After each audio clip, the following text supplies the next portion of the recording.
Quiero comenzar este mensaje con un par de preguntas. ¿Cuántos de nosotros tenemos una promesa de Dios que aún no se cumple? ¿Puede levantar su mano? Algunos, ¿verdad? Hemos recibido alguna promesa y que pensábamos que tal vez iba a ser en este año y vemos que no se ha cumplido, o probablemente es una promesa aún por más tiempo. La segunda pregunta: ¿cuántas veces nosotros hemos tomado alguna decisión apresurados por no esperar en Dios? No levante la mano si quiere. Yo creo que todos en algún momento nos hemos apresurado. Yo antes tenía una filosofía, una mala filosofía, y la filosofía que yo tenía era esta: yo me aviento y si no es de Dios que me tope en la pared y ahí después vamos viendo. Y no, hermano, me puse varios topes, ¿verdad? Y créame que los topes duelen. Entonces a veces por el hecho de no esperar podemos tomar decisiones apresuradas. Entonces vivimos en una sociedad donde la rapidez es valorada y muchas veces esta mentalidad queremos trasladarla a nuestra vida espiritual. No es malo la rapidez que tenemos, no es malo que ahora, yo me acuerdo antes, ¿verdad? Queríamos unas palomitas, comprábamos el maíz palomero y luego las poníamos en el sartén, luego las escuchábamos tronar y todo eso, y luego ya les poníamos sal o chile, y bueno, esa era la manera que comíamos palomitas. Pero ahora ¿qué? Solamente compramos una bolsa, le picamos un botón y de repente en un minuto o dos, un poquito más tal vez, tenemos ya unas palomitas sabor mantequilla o de otro sabor, ¿verdad? Todo eso no es nada malo, pero cuando nosotros queremos que Dios también obre en nuestro microondas, que Dios también obre también de esta manera, es donde nosotros nos podemos estar equivocando. Esta semana, al impartir una clase sobre el tema de escuchando la voz de Dios, una clase que impartí aquí el martes, le compartí a los oyentes sobre las 4 maneras en las cuales Dios nos puede responder. Una de estas formas en las cuales Dios nos puede responder me hizo pensar y reflexionar sobre este tema, sobre esta manera en la cual Dios puede responder. Es por eso que hoy quiero compartir sobre una cualidad que debemos tener todos los hijos de Dios, y esta cualidad es esperar en Dios.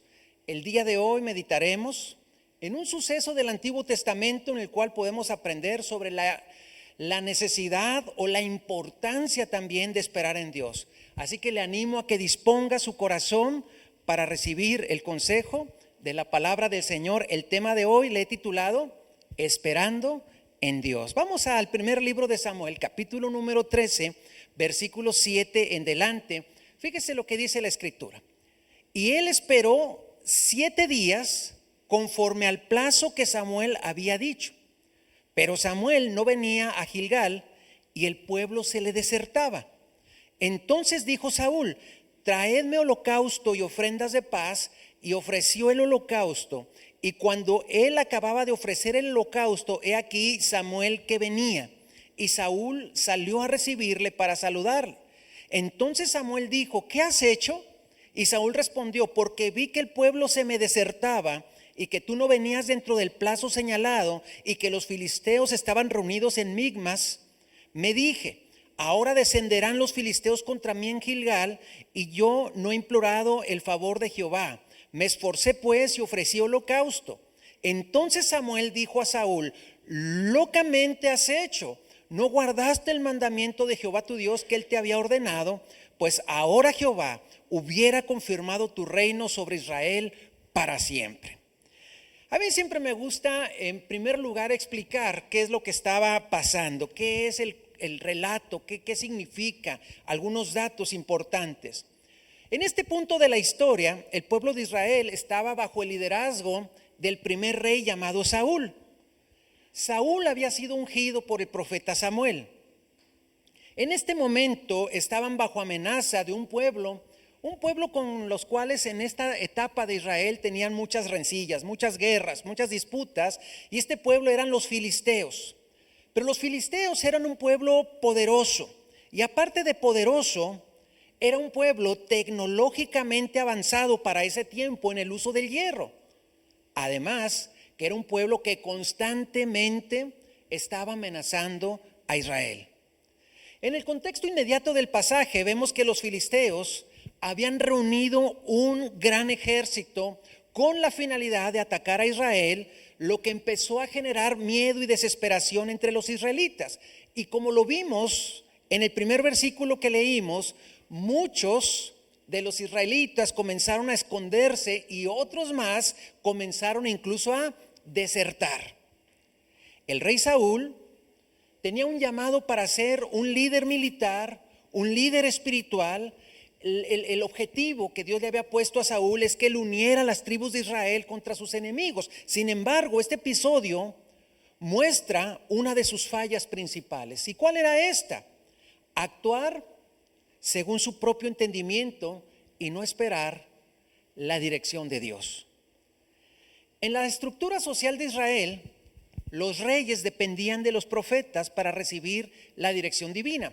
Y más Saúl debería de depender. ¿Por qué? Porque si siempre Dios había estado hablando a través de líderes espirituales y Saúl era el primer rey, Saúl con más ganas tendría que haber hecho caso a lo que normalmente se hacía, escuchar la voz del profeta, escuchar la voz del siervo de Dios. Bueno, Samuel como profeta y juez representaba esa conexión entre Dios y el pueblo. Y la palabra, en este caso de un profeta tan connotado, tan importante como lo fue Samuel, era vista como la voluntad de Dios. Entonces lo que vemos es que Saúl lo que hizo, ofreció sacrificios a Dios. Pero el ofrecer sacrificios a Dios era un acto de culto que debía ser llevado a cabo por los sacerdotes. O podía ser llevado incluso a cabo por algún profeta. Pero en este caso, Saúl había esperado 7 días para que Samuel llegara a ofrecer el sacrificio, pero al no verlo llegar, entonces él decidió ofrecerlo como rey. Pero al mismo tiempo que lo ofrecía, él estaba violando normas previamente establecidas por Dios. Debido a que el ejército de Saúl estaba dispersándose, estaba atemorizado, muchos estaban yendo, podemos palpar, ¿verdad?, el temor de los filisteos. Entonces Saúl lo que hizo fue actuar impulsivamente. Sí, pues está el ejército contra mí, la gente se me está yendo, no llega el profeta, entonces, bueno, pues yo voy a hacer un sacrificio para que Dios me bendiga, para que Dios me respalde, para que podamos ganar esta guerra. En este contexto fue entonces que Saúl decidió ofrecer sacrificios para tratar de buscar el respaldo de Dios. Y fue entonces que llega Samuel y llega justo después de que Saúl había ofrecido el sacrificio.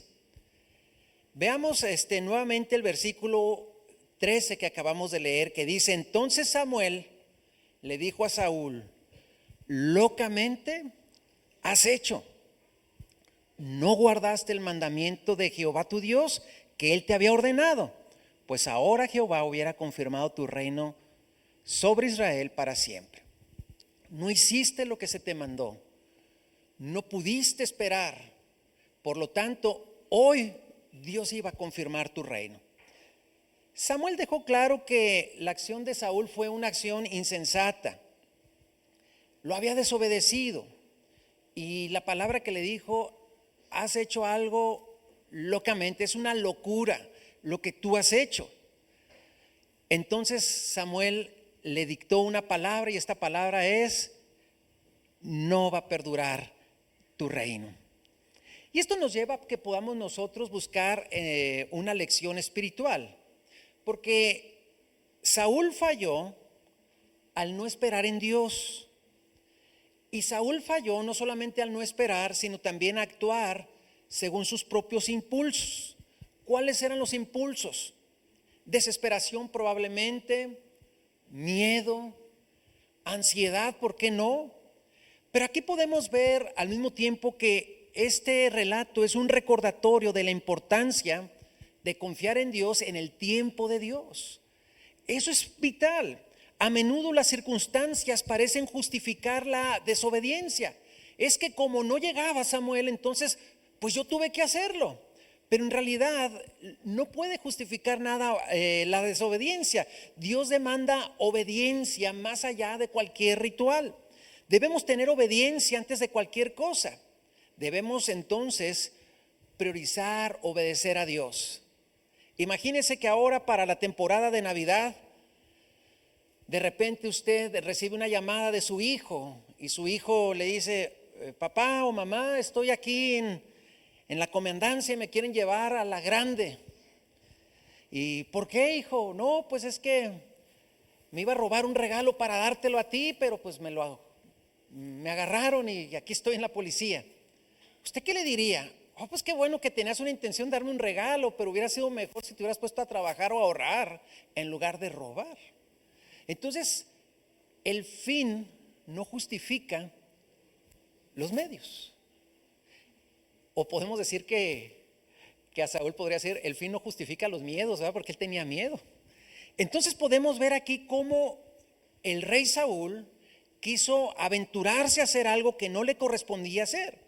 Pero también Saúl cometió varios errores. Unos versículos más adelante, el mismo rey Saúl recibió una instrucción de Dios.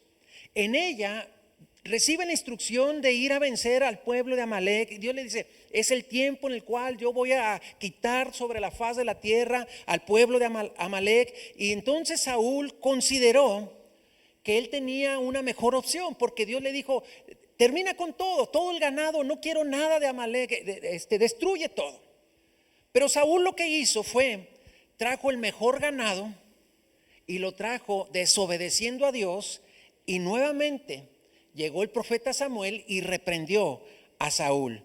Primer libro de Samuel, capítulo 15, versículo 22, le dice: y Samuel dijo: se complace Jehová tanto en los holocaustos y víctimas como en que se obedezca las palabras de Jehová. Ciertamente el obedecer es mejor que los sacrificios, y el prestar atención que la grosura de los carneros. Es decir, tú quieres ofrecer una ofrenda, pero una ofrenda que Dios te dijo: no quiero nada de los amalecitas, destruye todo, no quiero nada, Ahora, tenía una razón Dios. Los amalecitas se habían puesto en el camino cuando Moisés venía, ¿verdad? Cuando Moisés venía de Egipto a la tierra prometida, ellos se habían interpuesto y Dios dijo: raeré del todo a Amalek. Cuando llega el primer rey, muchos años después, y cuando está Saúl, una de las primeras instrucciones le dice Dios: ahora sí quiero que tú cumplas esto que yo había decretado contra Amalek. Pero Saúl simple y sencillamente tuvo un criterio, como pudiéramos pensar, diferente, y dijo: bueno, si hay tan buen ganado, si hay tan buenas cosas, voy a agarrar este ganado, voy a ofrecer una ofrenda a Dios. Pero Dios no quería esa ofrenda. Saúl olvidó que su autoridad como rey debía someterse a la autoridad divina representada terrenalmente por Samuel. Estos dos relatos bíblicos nos enseñan cómo nosotros tenemos que confiar en Dios, obedecer a Dios y esperar en Dios. Esperar en Dios. Obedecerle y esperar disminuyen la tensión entre la fe en Dios y las presiones que este mundo nos puede proveer. ¿Cuántos de nosotros hemos estado a veces en situaciones complicadas y que ni le preguntamos a Dios, mucho menos esperamos en Él? Además, estos pasajes nos muestran cómo la desobediencia tiene consecuencias graves, especialmente para los líderes espirituales y políticos, como era el caso de Saúl. De aquí que me gustaría que aprendiéramos una lección espiritual que les comentaba que aprendimos el pasado martes. Dios, cuando oramos, puede respondernos de 4 maneras. Podemos pedirle algo a Dios, podemos orar a Dios y Dios puede responder. Y la primera manera, la que a todos nos encanta, ¿cuál creen que es? Pues sí: Señor, quiero que me ayudes en mi trabajo. Sí, hijo mío. Señor, me quiero comprar un carro nuevo, y nos gusta que Dios nos diga: sí. Señor, necesito un viaje, unas vacaciones a Cancún, y nos encanta que el Señor nos diga: sí. Qué bonito es lo bonito, ¿a poco no, hermanos? Cuando oramos a Dios y nos dice cuando oramos a Dios y nos dice: sí. Señor, yo quiero que Nuevo Pacto sea una iglesia muy bendecida, llena de tu gracia, tu favor, con recursos ministeriales, económicos, materiales, todo, y que el Señor nos diga: sí. Qué bonito, qué bonito. Pero otra de las maneras en que Dios contesta es también nos dice: sí, pero cuando nos contesta a veces con una condición o con un cambio. Sí, pero si tú das este paso. Sí, pero si tú cambias esta área de tu vida. Sí, pero si tú haces esto. Y esta, aunque es un sí, probablemente no es tan bonita como el sí, sí. Esto es sí, pero. Y Dios es una de las maneras en las cuales nos puede contestar. Entonces, cuando nosotros le decimos, Señor, yo quiero pedirte que Nuevo Pacto sea una iglesia muy bendecida, y luego dice, sí, pero necesitan dedicar sus corazones. Entonces ahí demanda de nosotros una acción. Ahí demanda de nosotros algo que debamos nosotros hacer. La tercera respuesta que Dios, o probable respuesta que Dios nos puede hacer, es un rotundo no. Señor, yo quiero irme a Cancún. No. Señor, el carro nuevo que te pedí. No. Señor, quiero que no. Es más, en la Biblia tenemos múltiples ejemplos, que inclusive de cosas buenas, como Pablo, por ejemplo, que quería ir a predicar a una zona y Dios le dijo, no, ahí no, ve a predicar acá. Y la cuarta respuesta es, espera. Respuesta número 1 probable es sí. Respuesta número 2 es sí, pero o condicionado. Respuesta número 3, no, esta no nos gusta, ¿verdad? ¿Les gusta? No, ¿verdad? ¿Les gusta la que dice sí? Sí, pero la que dice no, pues no, ¿verdad? Pero la cuarta, y es en la que quiero enfocarme, es cuando Dios nos dice, espera, espera. Porque en un mundo con una tendencia a no esperar, es un mundo, una tendencia a no esperar, esperar va contra tendencia. Y esto nos lleva a lo tercero que quiero hablar con ustedes hoy, que es esperando en Dios. Dios tiene, hermanos, y esta es la fe que debemos de tener. Dios tiene todo bajo control y Él tiene su tiempo. Así de sencillo. Dios tiene todo bajo control y Él tiene su tiempo. Me gustaría que leyéramos una porción de la Escritura. Y esta porción de la Escritura habla respecto a los tiempos. Es una porción larga. A mí no me gusta usar porciones muy largas en las predicaciones, pero creo necesario que hoy podamos leerla porque creo que va a bendecir bastante nuestras vidas y nos va a abrir el panorama de lo que hemos estado hablando. Eclesiastés capítulo número 3, versículos del 1 en delante, dice la palabra del Señor de la siguiente manera: todo tiene su tiempo y todo lo que se quiere debajo del cielo tiene su hora. Tiempo de nacer, y ustedes me dicen, tiempo de morir. Tiempo de plantar, tiempo de arrancar lo plantado. Tiempo de matar y tiempo de curar. Tiempo de destruir y tiempo de edificar. Tiempo de llorar y tiempo de reír. Tiempo de endechar y tiempo de bailar. Tiempo de esparcir piedras y tiempo de juntar piedras. Tiempo de abrazar y tiempo de abstenerse de abrazar. Hago una pausa. ¿Se acuerdan los que somos muy abrazadores cómo nos fue en la pandemia? Tiempo de no abrazar, ¿verdad? Tiempo de buscar y tiempo de perder. Tiempo de guardar y tiempo de desechar.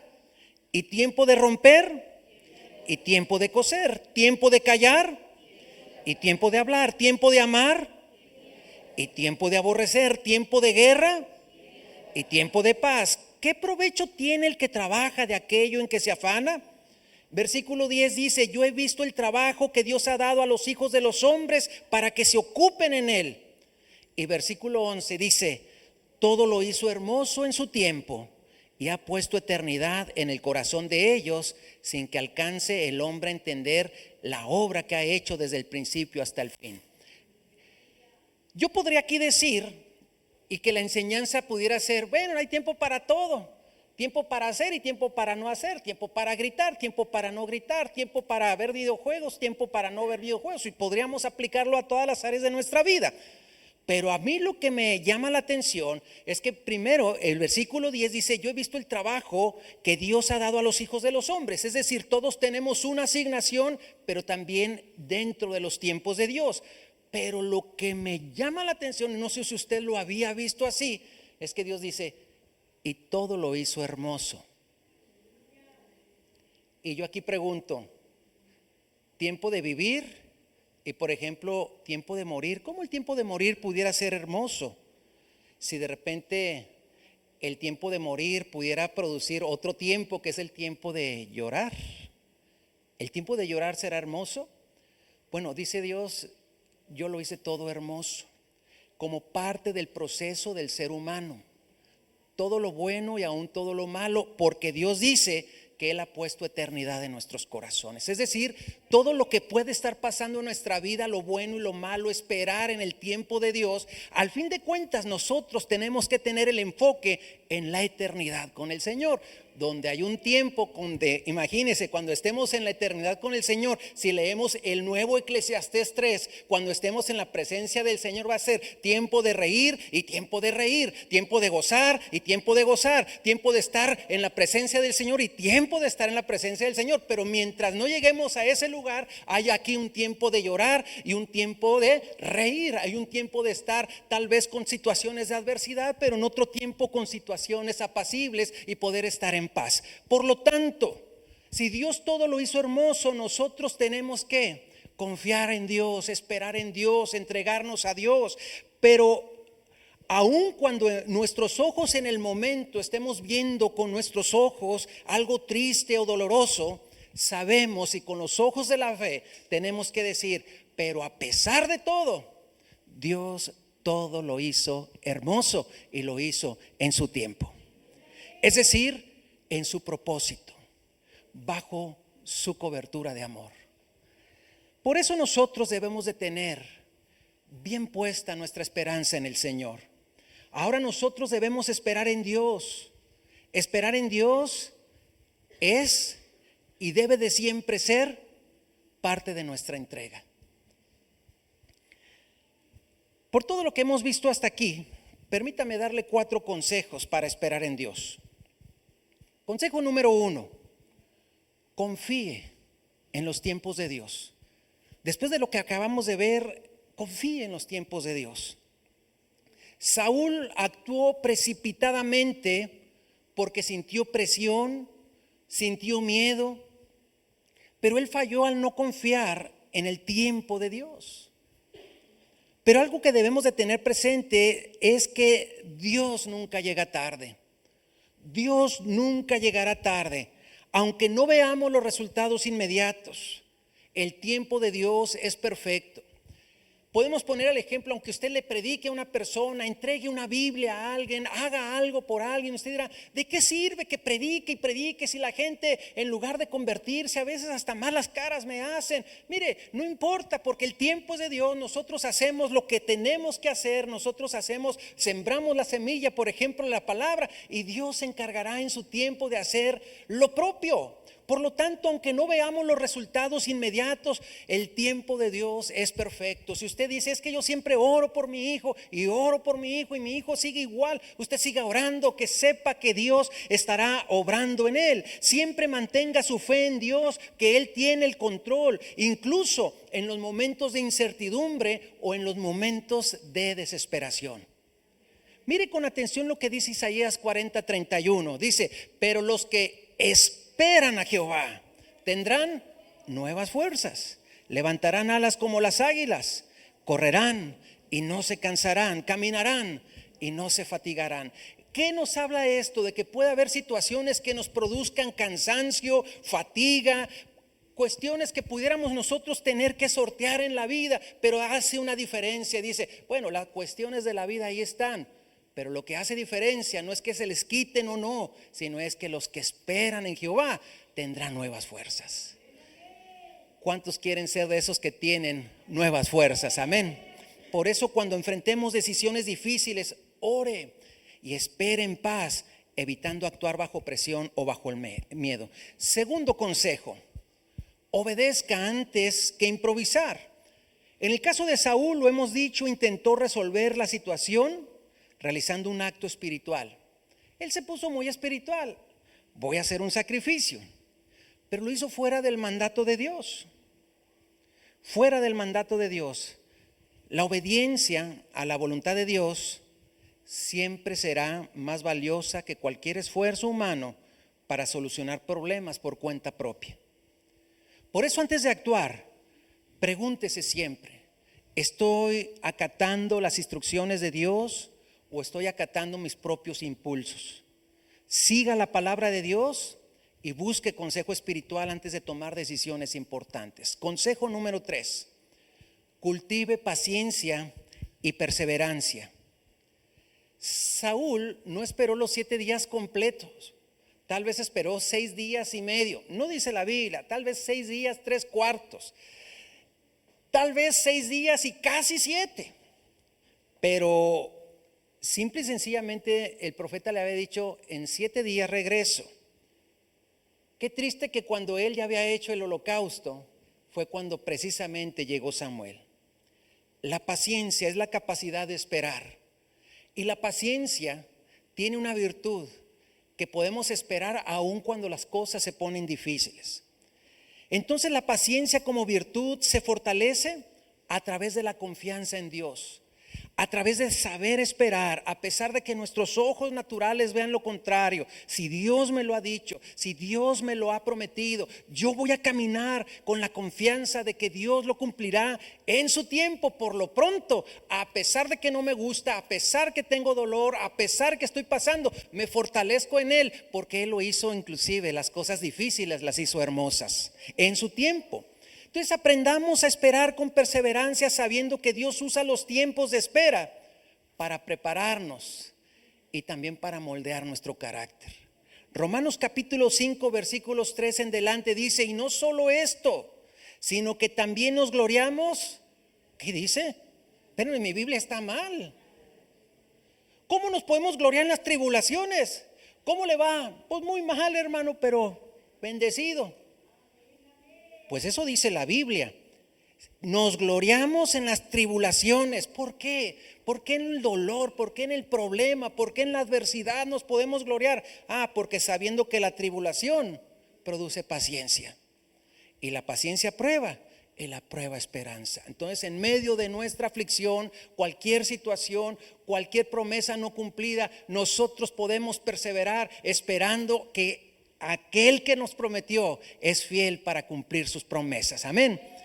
Durante la espera, por lo tanto, debemos dedicar tiempo a la oración y a meditar en la palabra, fortaleciendo nuestra relación con Dios.